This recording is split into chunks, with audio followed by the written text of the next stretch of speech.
คือการเปลี่ยนหน้าเจียแนวตั้งเป็นแนวนอน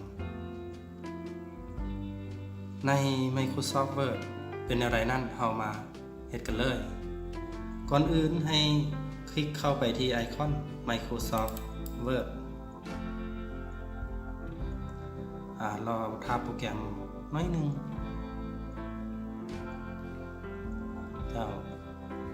หลังจากนั้นปกติเนาะธรรมดาหน้าเจียจะเป็นแนวตั้งอันนี้ขึ้นกับเฮาตั้งถ้าเฮากรณีที่เฮาอยากเปลี่ยนให้เป็นแนวนอนเฮาจะเข้าไปที่ Page Layout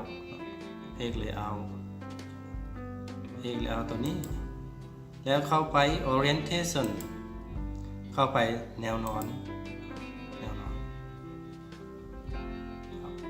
ให้สังเกตตัวนี้ดีๆมันจะเป็นหน้าเจียตัวนี้จะเป็นแนวนอนอันนี้เราเปลี่ยนมาเป็น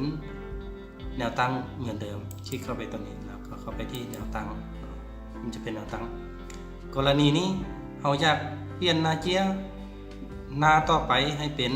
แนวนอนเราต้องเปลี่ยนวางเคอร์เซอร์เม็ดตัวนี้วางเคอร์เซอร์ตัวนี้ไว้สุดท้าย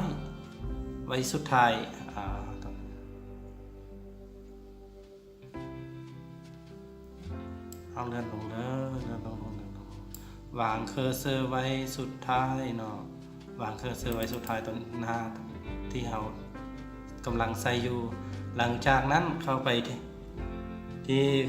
Page Layout คือเก่าแล้วเข้าไป Break เนาะเบรกตัวนี้คลิกแล้วเข้าไป Next Page ตัวนี้มันจะเป็นหน้าต่อไปให้สังเกตว่าอันนี้มันจะเป็นหน้าต่อไปตัวนี้เนาะเขาอยากเปลี่ยนหน้าตัวนี้ให้เป็นแนวนอนเอาเข้าไปที่คลิกเข้าไป Orientation เข้าไปแนวนอนจะสังเกตเห็นว่าหน้าที่2เป็นหน้าเจียนอนแนวนอนหน้าที่1เป็นแนวตั้งสำหรับเพื่อนๆคนใด